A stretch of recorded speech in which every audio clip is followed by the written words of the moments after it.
Lucky Charms, Doritos, Mountain Dew, Gatorade, Skittles, your morning ibuprofen. Every single one of those has something in common. And the government just admitted officially on the record that they should never have been in your food in the first place. They've known since 1987. I'm Dr. Becker. I've spent years in clinical medicine, watching diseases develop slowly over decades, watching patterns that only make sense when you trace them all the way back to their origin.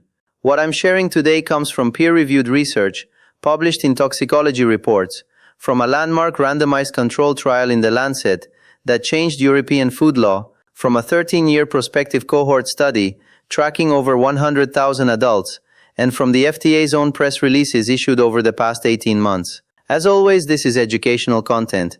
If you are managing a diagnosed condition or taking regular medications, please speak with your physician before making dietary changes. That applies especially if you are on any colored prescription capsule. And by the end of this video, you'll understand exactly why I'm saying that. Today's conversation is different from anything I've covered before, because the thread we are discussing is not new. It is not a future technology being pushed into the food supply before the science is complete. It is something that has already been inside your body since childhood. Something that if you are in your 50s or 60s right now, you have been consuming for approximately 5 decades. And we are discussing it today because the federal government, after 38 years of documented inaction, has finally begun removing it from the food supply. The question that keeps me up at night is not whether this is happening. The removal is underway. The question is what has already been done to your stem cells during the decades they waited. If this kind of investigation matters to you, a subscription here helps me keep going deeper. No pressure. It genuinely makes a difference to the work. Let me start with the products, because I want you to feel what I felt the first time I sat with this list. Red 40, also known as Allura Red, is the single most widely used synthetic food dye in the American diet. It is in Swedish fish, Welch's fruit snacks, strawberry milk, red Gatorade, and the vast majority of any food product that is red or orange in color. Yellow 5, also called tartrazine, is in Lucky Charms, M&M's, Skittles, Mountain Dew, and Doritos. Yellow 6, Sunset Yellow, is in Trix, Fruit Loops, and Fanta. Blue 1, Brilliant Blue, is in Airheads, Jolly Ranchers, Blue M&M's, and this is the one that stayed with me in Prozac, the antidepressant. Blue 1 has been used as a capsule colorant in fluoxetine formulations. Green 3, Fast Green, is in certain flavors of Jell-O, some commercial ice creams, Colgate mouthwash, and again read this slowly, ibuprofen, the over-the-counter anti-inflammatory that millions of people over 50 take regularly for joint pain, back pain, and headaches, contains Green 3, a petroleum-based synthetic dye the FDA is in the process of eliminating. The colorant in your pain medication is the colorant being banned from your food. FDA Commissioner Dr. Marty Makary said it directly in early 2026. For too long, some food producers have been feeding Americans petroleum-based chemicals without their knowledge or consent. Not for 1 year, not for a decade. The word petroleum in that sentence is not rhetorical. These colorants are literally derived from crude oil. Specifically, they are synthesized from aromatic hydrocarbon precursors, compounds called dyes, that do not exist anywhere in human evolutionary biology. Your body has never encountered these compounds in any context except as an industrial input. They were introduced into the food supply, not because they provided nutritional value, not because they served any function that couldn't be achieved with naturally derived colorants, but because they were dramatically cheaper and more color stable than alternatives. The economics drove the decision. The safety science was evaluated later incompletely, and as the regulatory history shows, the conclusions were often set aside when they became inconvenient. Here is the central question this video asks. If these dyes are safe, why is the government removing them? The FDA revoked authorization for Red number 3 in January 2025. In April 2025, the Department of Health and Human Services and the FDA jointly announced a plan to eliminate 6 additional petroleum-based synthetic colorants before the end of 2026. RFK Jr. confirmed in March 2026 that all 9 of these dyes are being phased out of the American food supply. West Virginia passed legislation in 2025 banning Red 40, Yellow 5, and Yellow 6 explicitly by name. California banned them in schools. The European Union required warning labels on all products containing these colorants beginning in 2010. Labels that read in plain language, that the product may have an adverse effect on activity and attention in children, Norway, Germany, and Switzerland have moved to restrict or prohibit yellow 5 outright. 40% of the food industry has already committed to voluntary elimination ahead of the regulatory deadline. The Consumer Brands Association, representing PepsiCo, General Mills, and comparable companies, issued its own statement in March 2026. The commitment language in that statement was carefully vague. Efforts to begin within 30 days, a pledge to explore elimination timelines, not a firm commitment, not a deadline, decades of inaction followed by 30 days of exploration. But even that represents an acknowledgement that the era of these dyes in the American food supply is ending. If they were safe, none of this would be happening. And if they are being removed now after 50 years, the appropriate question is not whether you should be relieved. The appropriate question is what they were doing to your biology during the half-century they were in your food. The answer to that question runs directly through your stem cells. Let me take you through the science in the order that I think makes the biological reality clearest. In 2023, a research team led by Dr. Lauren Hofseth at the University of South Carolina published a study in the journal Toxicology Reports. The paper identifier is PMC 1052305 for anyone who wants to look it up directly. The title was explicit. The synthetic food dye Red 40 causes DNA damage, causes colonic inflammation, and impacts the microbiome in mice. This was not a study looking for vague associations. It was a mechanistic investigation designed to identify specific biological pathways through which Red 40 acts on intestinal tissue. What Hofseth's team found changed how I think about this entire class of compounds. First finding, Red 40 caused measurable quantifiable DNA damage in colon cells. The measurement method was the COMET assay, a single-cell gel electrophoresis technique that detects strand breaks in DNA. It is considered one of the most sensitive and reliable methods for quantifying genotoxicity. The DNA damage was not subtle. It was statistically significant and dose-related. Second finding, Red 40 induced significant activation of OS-inducible nitric oxide synthesis in intestinal tissue. This enzyme generates nitric oxide in a context of inflammation, contributing to oxidative stress and tissue damage. The intestinal inflammation this produced was measurable at the tissue level, not just the molecular level. Third finding, Red 40 specifically reduced populations of Lactobacillus and Bifidobacterium in the gut microbiome of the experimental subjects. These are the two primary bacterial genera responsible for producing short-chain fatty acids, most critically butyrate in the human colon. Fourth finding, and this is the one I want you to understand most clearly. When organoids were developed from the colonic tissue of the experimental subjects, those organoids showed mutations in two specific genes, APC and P53. APC P53. If you watch my recent video on cultivated meat, you already know P53, the guardian of the genome, the tumor suppressor gene mutated in over half of all human cancers. The gene whose alteration by Red 40 was specifically identified in an industrial cell culture process. Here those same findings appear in the context of a dietary compound that has been consumed by the majority of the American population for 50 years. APC is P53's partner in colorectal cancer specifically. APC is the gatekeeper gene of the adenoma to carcinoma sequence. The slow progression from normal colonic mucosa to benign polyp to malignant tumor that typically unfolds over 10 to 20 years. APC mutations are present in more than 80% of colorectal cancer cases.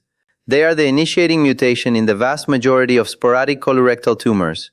When APC loses function, the Wnt signaling pathway, which normally controls the proliferation of intestinal stem cells in the crypts, becomes constitutively active. Intestinal stem cells begin dividing inappropriately. The crypt architecture begins to break down. The adenoma to carcinoma sequence begins. Red 40 causes mutations in APC and P53 in the stem cell microenvironment of the colon.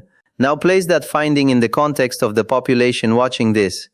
If you are 60 in 2026, you have been consuming Red 40 since childhood for approximately 50 years. Colorectal cancer takes 10 to 20 years to develop, from the first significant initiating mutation to a clinically detectable tumor. The population most at risk for colorectal cancer, adults between 55 and 70, is the exact population with the highest cumulative lifetime exposure to a compound that causes the initiating mutations of colorectal cancer in the intestinal stem cell environment. The timing is not coincidental. the incidence of colorectal cancer in adults between 55 and 70 has been rising at approximately 6% per year. That is not a stable epidemiological baseline. That is an accelerating trend in the exact age group with the exact exposure profile. I am not telling you that red 40 causes colorectal cancer in humans. The published science does not establish that claim with the certainty a causal statement requires. And I won't overstate what the data shows.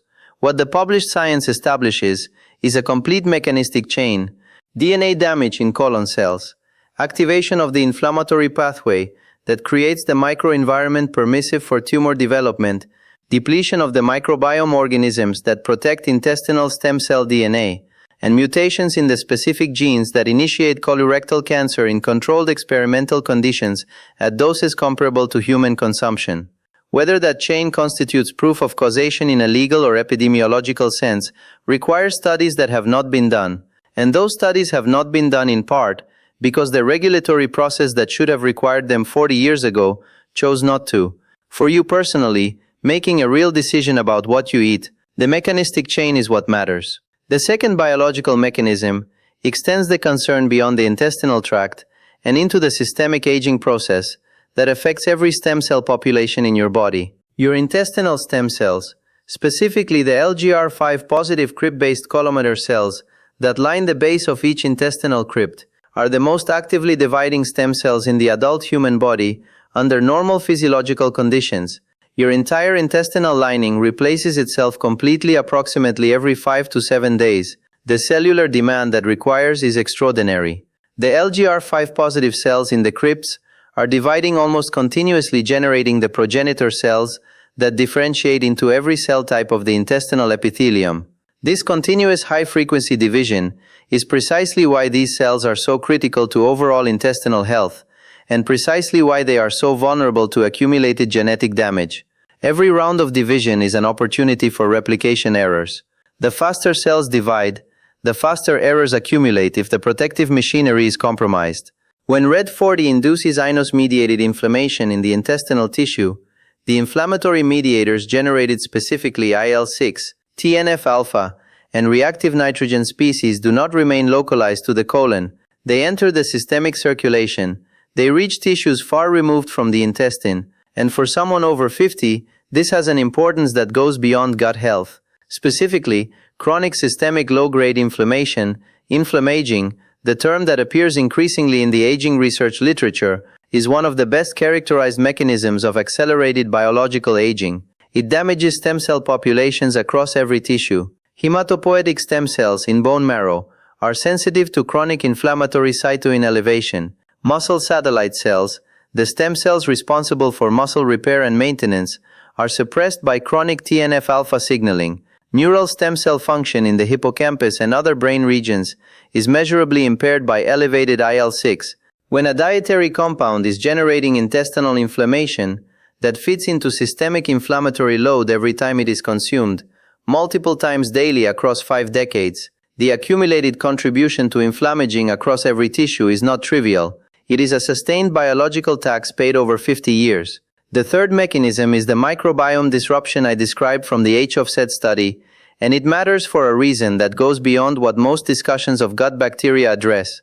The Lactobacillus and Bifidobacterium populations that Red40 specifically depletes are not merely probiotic species that make you feel better digestively. They are the primary producers of butyrate in the human colon, and butyrate is one of the most important protective compounds for intestinal stem cell biology. Butyrate serves as the primary energy substrate for colonocytes, the differentiated cells of the colon lining. It activates NRF2, the master transcription factor that coordinates antioxidant and cytoprotective gene expression in intestinal cells. NRF2 activation upregulates glutathione synthesis, your body's primary antioxidant, increases the expression of DNA repair enzymes in the intestinal epithelium, and suppresses NF-kappa B-driven inflammatory gene expression. In short, butyrate from your gut bacteria activates the very cellular defenses that protect your intestinal stem cells from the DNA damage that Red40 is simultaneously causing. The compound depletes the bacteria that produce the protection against the damage the compound itself creates. These processes are happening at the same time in the same tissue every time you consume it. The fourth mechanism involves the chemistry of the dyes themselves rather than their direct cellular effects. Specifically, the chemical contaminants present in red 40, yellow 5 and yellow 6 as byproducts of the petroleum-based synthesis process. Multiple analytical studies conducted by the Center for Science in the public interest identified trace amounts of benzene and benzodidine in these colorants as manufacturing contaminants. Benzene is classified by the International Agency for Research on Cancer as a Group 1 carcinogen. Group 1 means the evidence for human carcinogenicity is conclusive, not probable, not possible, conclusive. The IARC and most regulatory toxicologists do not identify a safe level of benzene exposure for purposes of cancer risk. Below a certain threshold, the risk may be too small to measure, but the biological mechanism benzene metabolites forming covalent bonds with DNA operates at any dose. Benidine is a documented bladder carcinogen, the compound responsible for the dramatically elevated bladder cancer rates observed historically in workers in the synthetic dye manufacturing industry. The FDA characterizes the trace amounts in these dyes as falling within acceptable exposure limits. The problem with that characterization is that the acceptable limit was derived from single exposure toxicological modeling, not from 50 years of daily consumption in a body whose DNA repair capacity decreases with age. A trace amount that is negligible on any given Tuesday is not negligible when it has been accumulating across 20,000 days of exposure in a progressively aging system. For stem cell biology specifically, benzene has particular relevance in the bone marrow. Benzene is a well-characterized myotoxin, a compound with specific toxicity to bone marrow tissue. Chronic benzene exposure is the most thoroughly documented and environmental cause of elastic anemia, the condition in which hematopoietic stem cell populations are depleted to the point of bone marrow failure. It is also a documented contributor to myelodysplastic syndromes, the precursor conditions to certain leukemias. Your hematopoietic stem cell reserve, which produces every blood cell in your body, diminishes naturally with age after 50 as a consequence of normal biological aging. 50 years of chronic low-level benzene exposure from the food supply and from color medications represents exactly the kind of cumulative insult that could compress that reserve beyond what normal aging alone would produce, and at a timeline where the consequences would present in exactly the age group now experiencing rising rates of anemia and blood cell production disorders. Now the regulatory history, because the betrayal in this story is not in the science. The science has been available. The betrayal is in what was done with it.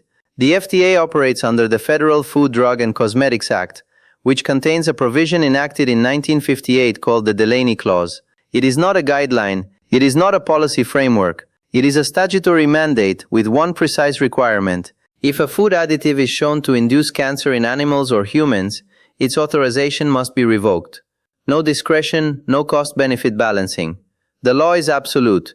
In the 1980s, studies commissioned in Japan demonstrated that red number 3 caused thyroid tumor development in male rats. These studies were submitted to and reviewed by the FDA.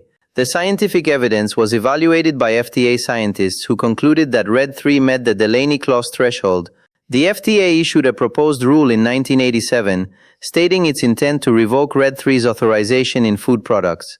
The revocation of red 3 actually occurred in January 2025. 38 years elapsed between the FDA's own acknowledgement that the law required them to act and the moment they acted. 38 years during which red 3 was consumed by every person who ate a product containing it, including the people watching this video who were adults in 1987 and had no way of knowing that the FDA had determined by its own legal standard that this compound should no longer be in the food supply.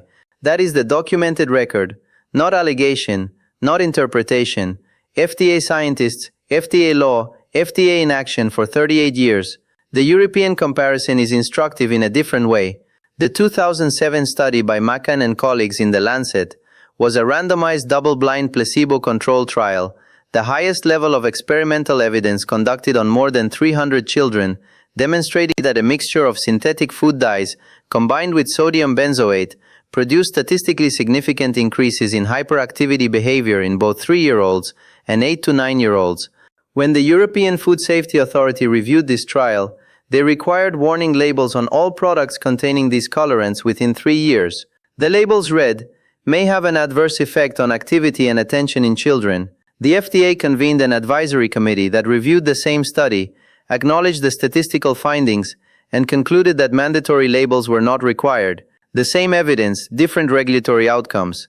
The difference worth examining is not which regulatory body had better scientists, it's which regulatory body was subject to more effective industry lobbying in the years following the study's publication.